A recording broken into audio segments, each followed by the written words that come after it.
Welcome to this MindMapper tutorial from Biggerplate.com. In this video, we're going to look very briefly at the filtering function within MindMapper, which is a great way to focus in on a specific topic or piece of information in the mind map and hide everything else from sight so you can really concentrate. So let's take a look. To access the filtering function within MindMapper, we just go up to the main menu and then come along here to View, and then along to the middle of the page you'll see the filter option. Now the filter gives you lots of different options, and you will have had to sort of add some things into your mind map beforehand really to make the filter work. But once you open up that filter, if you've added things like icons to your mind map or different colors to your mind map, you'll be able to filter the mind map for certain sets of things. For example, if we just ignore tags for the moment, we can filter for a particular icon. So we can click the legend and then ask the mind map to find anything that we might have used that's marked with a red flag. So perhaps, for example, we're using a red flag to mark if something is at risk or maybe behind schedule, and I can ask the software to say, show me anything in this whole mind map with that red flag, and you'll see that what it's done there, if I just zoom out for the whole map, you'll see it's hidden everything else and it's only showing me that particular topic where that red flag had been applied. To remove the filter, we just come up here and just click filter off, and you'll see all of that extra information comes back.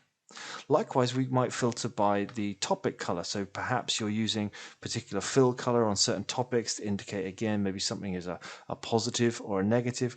We can come back into the filter and even look for topics, for example, that are using just that, maybe green for positive. We don't want to look for the red flags anymore. We're just going to look for anything that's got that green color on it that maybe signals that we've completed that or that it's a positive thing.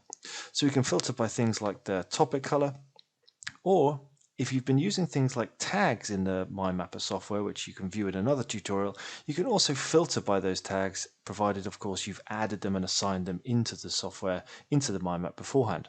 So we've created a tag that we've called Project X and another one called Project B, and maybe what I want to see is in my dashboard of multiple projects, I want to see any topics in the mind map that have been tagged with Project X, and once again I can say to show me that, and the software is going to reduce everything down. And if I zoom out in the mind map, you'll see over on the left hand side here we've got something in here that's got Project X on it.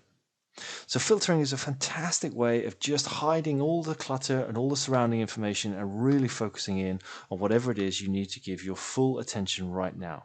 So just going up to that menu and view, you'll see you've got lots of filter options here when you pop it open, and all you need to do is make sure you've already populated your mind map with some of these things so that the software has something to look for, whether that's tags, colors, icons, legends, achievement dates, scheduled dates, achievement percentages, etc., etc. Hope you found this tutorial useful, and if you would like to find more resources to help you go further with MindMapper, then visit biggerplate.com.